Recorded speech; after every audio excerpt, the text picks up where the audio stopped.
بسم اللہ الرحمن الرحیم الحمد للہ رب العالمین والصلاة والسلام علی اشرف الانبیاء والمرسلین نبینا محمد وعلی آلہ وصحبہ اجمعین۔ شیخ الاسلام محمد بن عبد الوہاب رحمہ اللہ اپنی کتاب التوحید میں 57واں باب اس طرح قائم کرتے ہیں: باب النہی عن سب الریح۔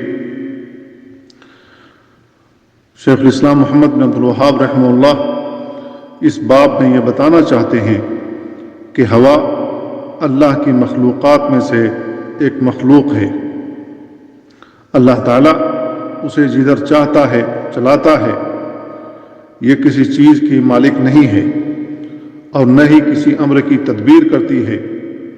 تو ہوا کو گالی دینا یا برا بھلا کہنا زمانے کو برا بھلا کہنے کے مترادف ہے، جو کہ اللہ تعالیٰ کو ایذا پہنچانے کے مترادف ہے، کیونکہ آندھیاں اور ہوائیں اسی کے حکم سے چلتی ہیں۔ وہی جیسا چاہتا ہے اس میں تصرف کرتا ہے۔ اسی کے حکم سے تیز ہوائیں چلتی ہیں جس سے گھر گر جاتے ہیں، درخت اکھڑ جاتے ہیں اور کھیتیاں تباہ ہو جاتی ہیں۔ اس کو اللہ کے علاوہ کوئی روک نہیں سکتا ہے۔ تو بندے کو چاہیے کہ وہ اللہ کی قدرت کا اندازہ لگائے اور اس کے قہر سے ڈرے اور اس کی طرف رجوع کرے۔ آندھیوں کے ذریعے کبھی اللہ تعالیٰ اپنے مومن بندوں کی مدد بھی کرتا ہے، جیسا کہ غزوہ خندق سن 5 ہجری میں رسول اللہ صلی اللہ علیہ وسلم کی ہواؤں کے ذریعے ہی مدد کی تھی، جبکہ وہی ہوا کفار کے لیے باعث عذاب تھی۔ یہ اتنی تیز و تند آندھی چلی کہ مشرکین مکہ کے خیمے اڑ گئے، ان کے کانوں میں ریت اٹ گئی، وہ بھاگنے پر مجبور ہوئے۔ قوم عاد کو اللہ تعالیٰ نے ہواؤں کے ذریعے ہی ہلاک کیا تھا۔ وَأَمَّا عَادٌ فَأُهْلِكُوا بِرِيحٍ صَرْصَرٍ عَاتِيَةٍ سَخَّرَهَا عَلَيْهِمْ 7 لَيَالٍ و8 أَيَّامٍ حُسُومًا فَتَرَى الْقَوْمَ فِيهَا صَرْعًا كَأَنَّهُمْ أَعْجَازُ نَخْلٍ خَاوِيَةٍ فَهَلْ تَرَى لَهُم مِّن بَاقِيَةٍ۔ سورہ الحقہ کی یہ آیتیں ہیں۔ قوم عاد انتہائی تیز و تند ہوا سے ہلاک کر دیے گئے، جسے ان پر لگاتار 7 رات اور 8 دن تک مسلط رکھا۔ تم دیکھتے ہو کہ یہ لوگ زمین میں اس طرح گرے پڑے جیسے کہ کھجور کے کھوکھلے تنے ہوں۔ کیا ان میں سے کوئی بھی تجھے باقی نظر آ رہا ہے؟ تو اللہ تعالیٰ ہی ہواؤں کا خالق ہے اور ان میں تدبیر کرنے والا ہے۔ از خود ہواؤں میں اتنی قدرت نہیں ہے کہ وہ کچھ کر سکیں، جس کو چاہے نقصان پہنچائیں، جس کو چاہے فائدہ پہنچائیں۔ اگر کوئی یہ عقیدہ رکھے کہ ہواؤں کو اس کائنات میں تصرف کا حق ہے اور اسے قدرت حاصل ہے کہ جسے چاہے فائدہ پہنچائے اور جسے چاہے نقصان پہنچائے، تو یہ اللہ کی ربوبیت میں شرک ہے۔ بعض لوگ بارش کی نسبت موسم کی طرف کر دیتے ہیں کہ ہوا ادھر کی چل رہی ہے اس لیے بارش ہوئی، یا فلاں چیز ہونے کی وجہ سے ہوا سرد رہے گی یا بارش ہوگی۔ یہ اللہ کے ساتھ سوء ادبی ہے۔ ہواؤں کو اللہ کے علاوہ بھی کوئی ہستی ہے جو چلائے اور بادلوں کو ہانکے اور بارش برسائے؟ ہرگز نہیں، کوئی بھی ایسی ہستی نہیں ہے۔ ہاں یہ ضرور ہے کہ اللہ تعالیٰ نے کسی چیز کے وقوع کے لیے اسباب بنائے ہیں، لیکن اسباب کا خالق کون ہے؟ کس نے اسے مسخر کیا ہے اور کس نے اس میں اسرار ودیت کیے ہیں؟ کیا اللہ تعالیٰ کے علاوہ بھی کوئی ہے؟ نہیں، ہرگز نہیں۔ تو بندوں پر واجب ہے کہ تمام امور کی نسبت اللہ کی طرف کریں، یہی توحید کا تقاضا ہے۔ لیکن بندوں کے افعال جیسے اطاعت کے کام، کفریات و معاصی، فسق و فجور اور لوگوں پر ظلم و زیادتی وغیرہ، تو ان کی نسبت مخلوقات کی طرف کی جائے گی، جس پر انسان کا محاسبہ کیا جائے گا آخرت کے اندر۔ اگرچہ انسان نے ان افعال کی قدرت اگرچہ اللہ تعالیٰ نے ان افعال کی قدرت بندوں کو دے رکھی ہے، لیکن کرنے والا کون ہے؟ کیا انسان نے اپنے اختیار اور ارادے سے اسے سر انجام نہیں دیا ہے، اسی وجہ سے اس کے نیک عمل پر ثواب اور برے اعمال پر عقاب ملے گا۔ تو قضاء و قدر کے ناحیے سے اس کی نسبت اللہ کی طرف کی جائے گی، اور فعل کے ناحیے سے اس کی نسبت انسان کی طرف کی جائے گی، کیونکہ اس نے اپنے اختیار اور ارادے اور مشیت سے اسے سر انجام دیا ہے۔ اسی وجہ سے اس کا حساب و کتاب ہوگا۔ اللہ کی تقدیر کو دوش دینا اور الزام دینا یہ روا نہیں ہے۔ اس کے بعد شیخ الاسلام نے ابی بن کعب رضی اللہ تعالیٰ عنہ کی حدیث ذکر کی ہے۔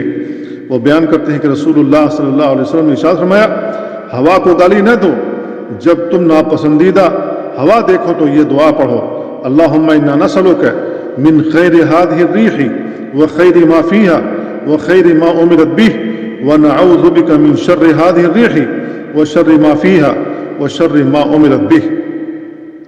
جامع ترمذی کی روایت ہے، اے اللہ ہم تجھ سے اس ہوا اور جو اس میں ہے اور جس کا اسے حکم دیا گیا ہے اس کی بہتری اور بھلائی کا سوال کرتے ہیں، اور اے اللہ ہم اس ہوا کے شر اور جو اس کے اندر شر ہے اور جس شر کا اسے حکم دیا گیا ہے اس سے تیری پناہ مانگتے ہیں۔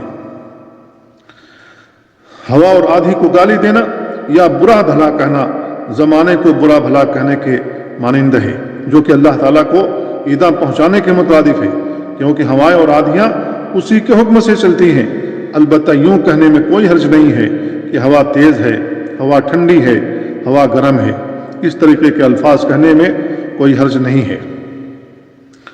تو ابی بن کعب رضی اللہ عنہ کی حدیث دلیل ہے کہ ہواؤں پر تصرف اللہ تعالیٰ کا ہے اور یہ اسی کے حکم کے تابع ہے، وہ انہیں جیسے اور جدھر چاہے چلاتا ہے اور جدھر چاہے موڑ دیتا ہے۔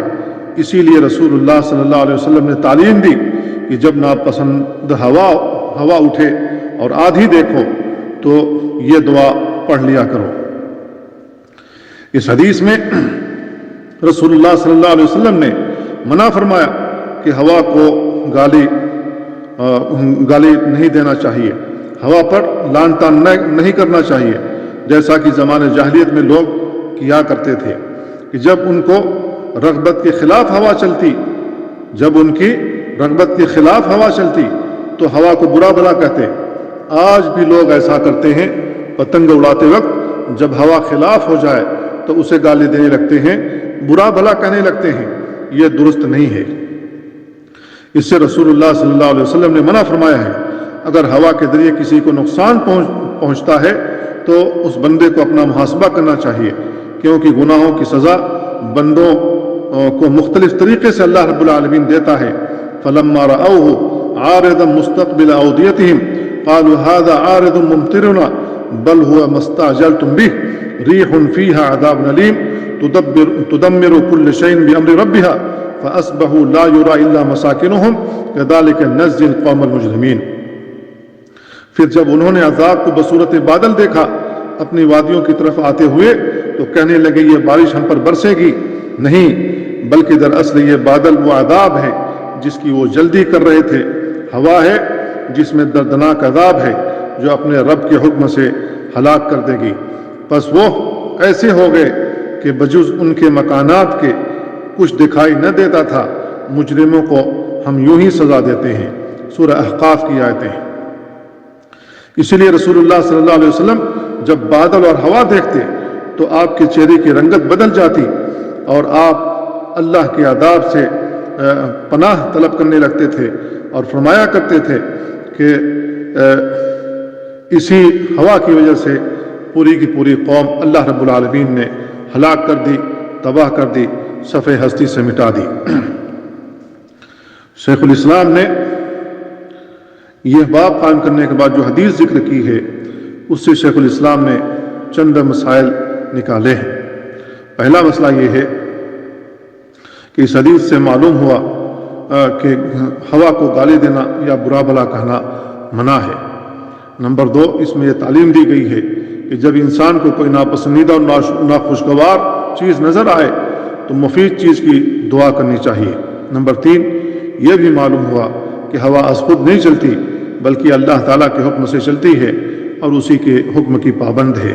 نمبر 4، ہوا کو کبھی بھلائی کا اور کبھی نقصان کا حکم بھی ہوتا ہے جو اللہ کی طرف سے دیا جاتا ہے، لہذا جیسا ہوا کو حکم دیا جائے وہ ہوا ویسے ہی حکم بجا لاتی ہے، اور کسی کو نقصان پہنچتا ہے تو کسی کو فائدہ پہنچتا ہے۔